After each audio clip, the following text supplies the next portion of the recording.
Hare Krishna, Hare Krishna, Krishna Krishna, Hare Hare, Hare Rama, Hare Rama, Rama Rama, Hare Hare. Hare Krishna, Krishna Krishna, Hare Hare, Hare Rama, Rama Rama, Hare Hare. Srimad Bhagavatam, first canto, fourth chapter, Shlok 24. Daiva Veda Durmedhayir Dharyante Purushai Yatha Evam Chakara Bhagavan Vyasa Kripanavatsalaha Daiva Veda Durmedhayir Dharyante Purushai Yatha Evam Chakara Bhagavan Vyasa Kripanavatsalaha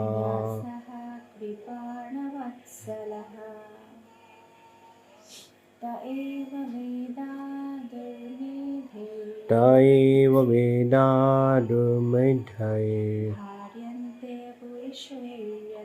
Dharyante Purushai Yatha Evam Chakara Bhagavan Vyasa Kripanavatsalaha. Thus the great sage Vyasadeva, who is very kind to the ignorant masses, edited the Vedas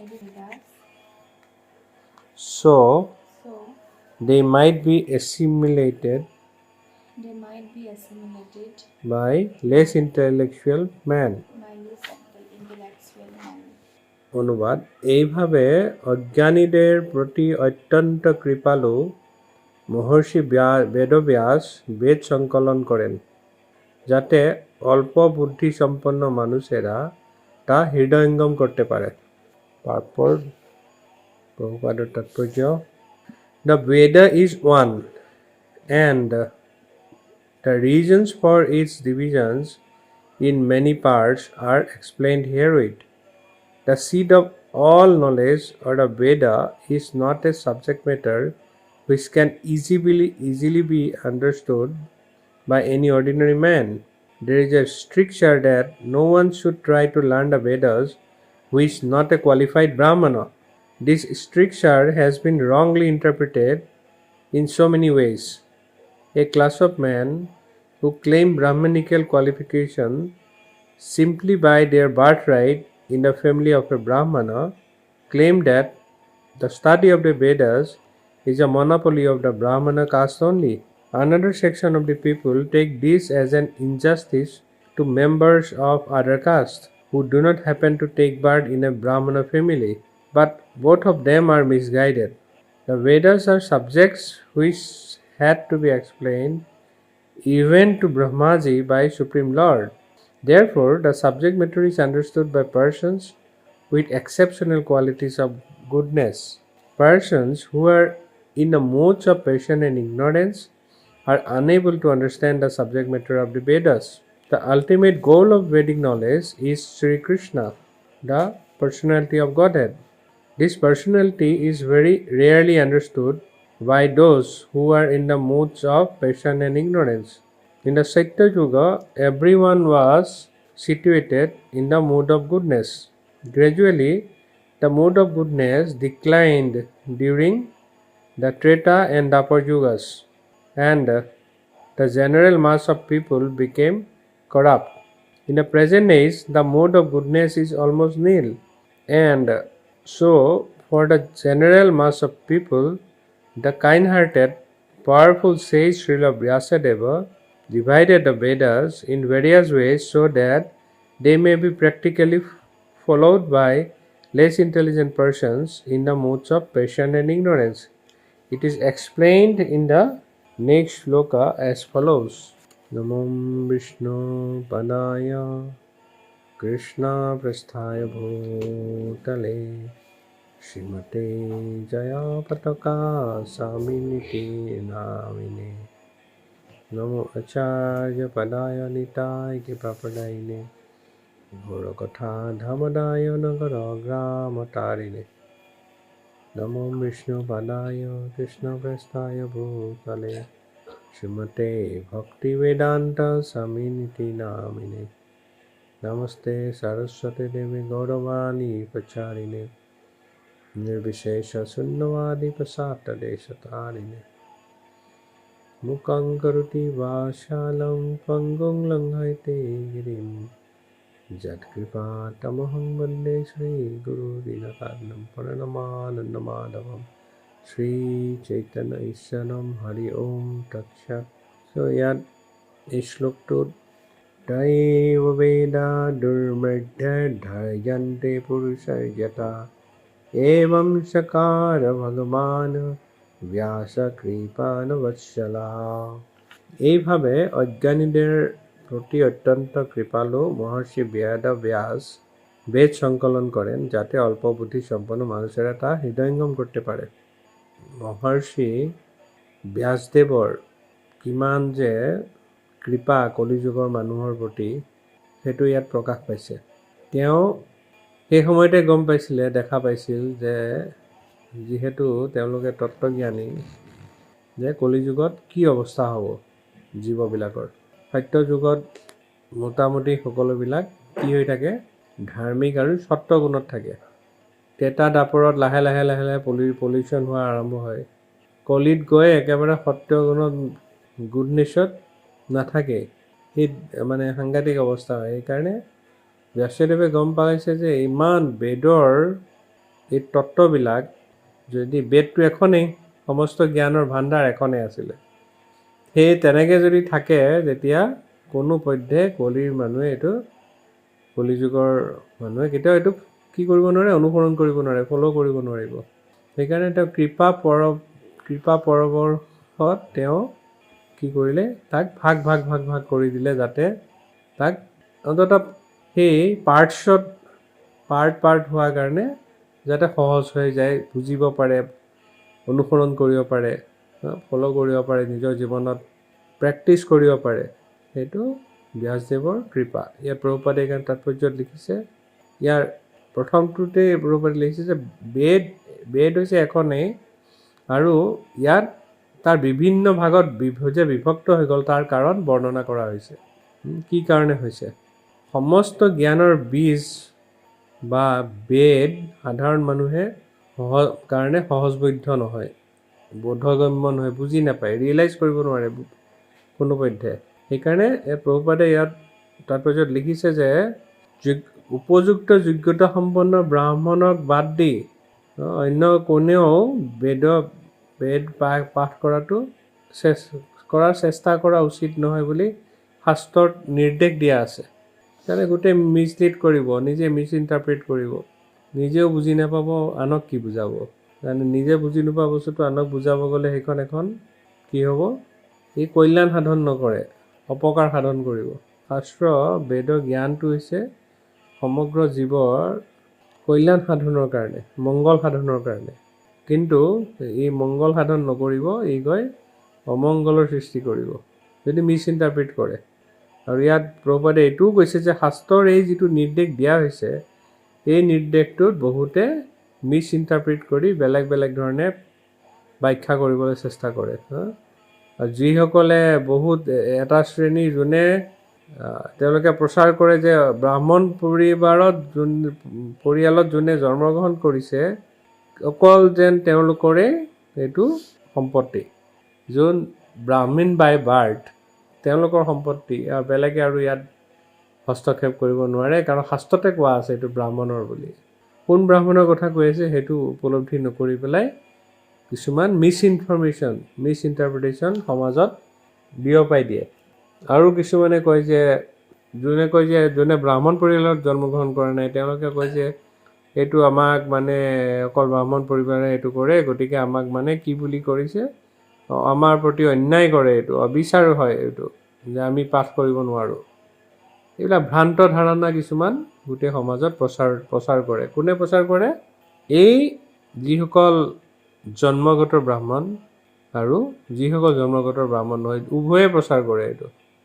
প্ৰভুপাদে কৈছে যে দুইজনৰে দুইটা হেৰিয়াৰে এই দুইটা ভ্ৰান্ত ধাৰণা, সেইটো ভ্ৰান্ত ধাৰণা বুলি কৈছে, আচল নহয় এইটো।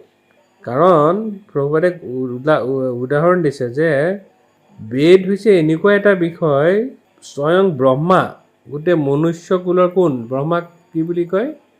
ব্ৰহ্মাৰ পৰা সমস্ত সৃষ্টি কৰিছে, জীৱকুলৰ ব্ৰহ্মাৰ পৰা সৃষ্টিছে। আৰু সেই ব্ৰহ্মা, স্বয়ং ব্ৰহ্মাই এই বেদৰ একো বুজিব নোৱাৰি ভগৱানৰ শৰণাপন্ন হয়, ভগৱানৰ পৰা জ্ঞান উপলব্ধি কৰিব লগা হয়, বুজিব নোৱাৰে, ইমান কঠিন মানে।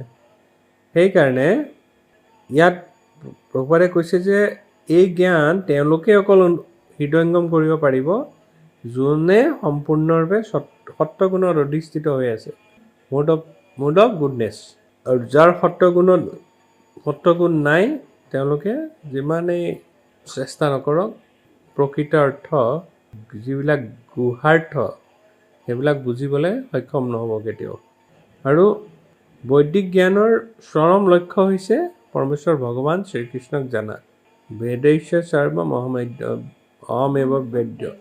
সকলো বেদৰ পৰা আল্টিমেটলি উদ্দেশ্যটো কি? টু আণ্ডাৰষ্টেণ্ড ভগৱান, লৰ্ড কৃষ্ণ। ভগৱান কৃষ্ণক যদি আল্টিমেট বেদৰ উদ্দেশ্যটো হৈছে সেইটো চৰম লক্ষ্য। আৰু যিসকল ৰজগুণ আৰু তমগুণৰ দ্বাৰা প্ৰভাৱিত হৈ আছে মানুহ, তেওঁলোকে কেতিয়াও বেদৰ তত্ত্ব বুজিব নোৱাৰে। প্ৰভুপাদে এইটো তাৎপৰ্যত ইয়াত কৈ আছে। সত্যযুগত সকলোৱেই সত্ত্বগুণত অধিষ্ঠিত আছিল, সেইকাৰণে সহজ আছিলে। লাহে লাহে এইবিলাক সত্ত্বগুণ ক্ৰমাৎ এটা দাপৰ যুগত কমি আহিব ধৰিলে, আৰু ৰজগুণ আৰু তমগুণ লাহে লাহে বাঢ়ি গ'ল। আৰু কলি যুগত সত্ত্বগুণ নাই বুলি ক'লেও একো ভুল নহয়, ইমান মানে কলুষিত হৈ গৈছে, পলিউটেড হৈ গৈছে। সেইকাৰণে সেই সকলোবিলাক চিন্তা কৰি মহৰ্ষি ব্যাসদেৱে কি কৰিলে, এই বেদক বিভিন্ন ভাগত বিভক্ত কৰিলে, যাতে ৰজগুণ আৰু তমগুণৰ দ্বাৰা প্ৰভাৱিত অল্প বুদ্ধি সম্পন্ন যিবিলাক মানুহ, কম বুদ্ধি থকা, তেওঁলোকেও যাতে সেইটো অনুসৰণ কৰিব পাৰে। সেইকাৰণে সেইটো পাৰ্টছ কৰিলে। এই শ্লোকটোৰ মাধ্যমত আমি সেইটো বুজি পাওঁ যে এই শ্লোকটোৰ উদ্দেশ্যটো হৈছে কিহৰ কাৰণে বিভিন্ন ভাগত বিভক্ত কৰিছে ব্যাসদেৱে। কাৰণটো কি? কাৰণটো হৈছে যে যাতে কলিযুগৰ জনসাধাৰণে সেইটো তেওঁলোক mostly under the influence of modes of passion and ignorance, ৰজগুণ আৰু তমগুণৰ দ্বাৰা মোহাচ্ছন্ন এই কলিযুগৰ অধপতিত জীৱবিলাকৰ যাতে উদ্ধাৰ হয় আৰু প্ৰতিটো বেদৰ পাৰমাৰ্থিক জ্ঞান লাভ কৰিব পাৰে, সেইকাৰণে ব্যাসদেৱে এইখিনি ভাগ কৰি দিছিল। সেইটোৱে প্ৰধান কাৰণ।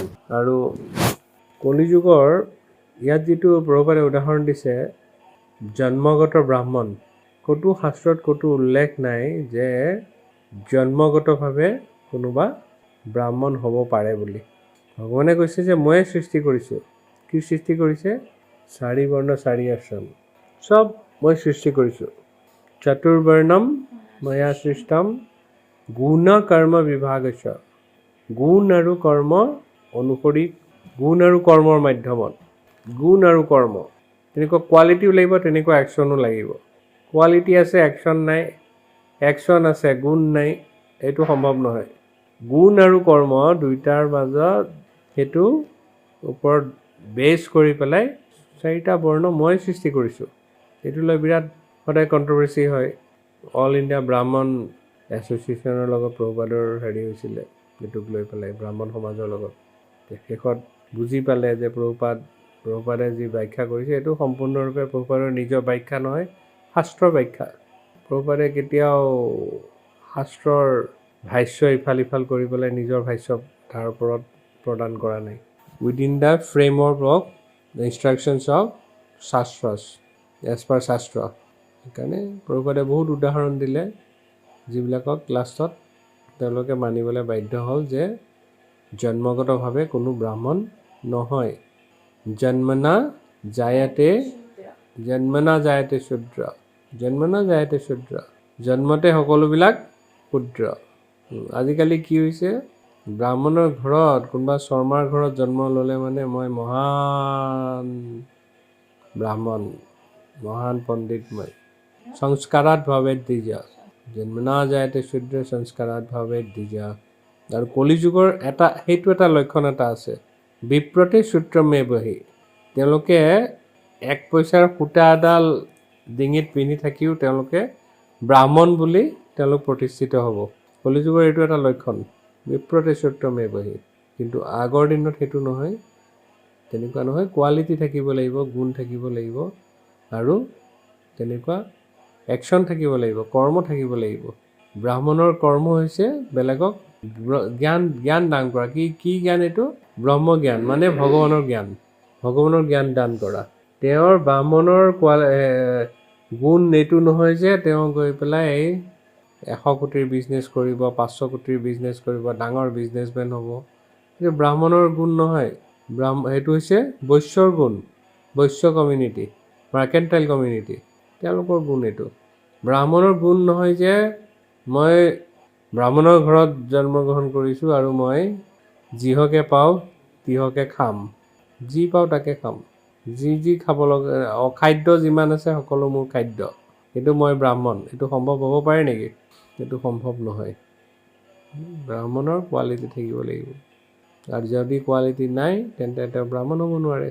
ব্যাসদেৱে দেখিছে যে কলিযুগত গৈ পেলাই সকলোবিলাকে সত্ৰগুণত কোনোৱে নাই, অলমষ্ট নীল কাৰণে ভাবিছে যে নাই, এইবিলাক অলপ চিম্প্লিফাই কৰি দিব লাগিব, অলপ সহজ কৰি দিব লাগিব গোটেই ছিষ্টেমটো।